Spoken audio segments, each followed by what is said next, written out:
Minutes later, a second attack. Another hijacked jet crashed into the Trade Center's twin South Tower with precision accuracy.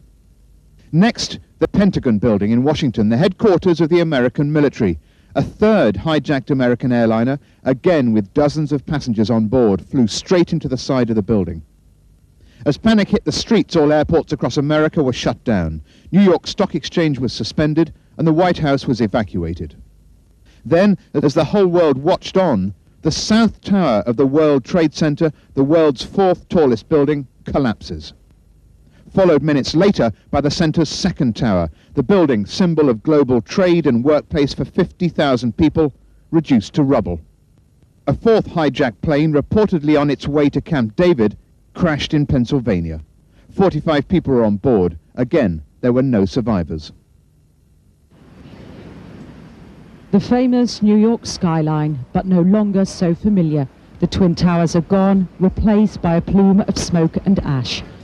This is a city in shock. Its usually packed hub of Times Square, all but deserted, emptied by the news. It is also a city in mourning. New Yorkers are turning to their churches to try to find comfort. Others are in panic. They're stripping supermarket shelves and cash machines. They feel in help with blood for the injured. New York hospitals are packed and preparing for more admissions, but the horrible reality people are struggling to accept that there will be very many victims who will not make it here. Oh my God! The sheer impact of the attack was just too great. The planes had ignited ferocious fires in the World Trade Center towers. People tried to jump to safety. Oh no! But then the towers collapsed.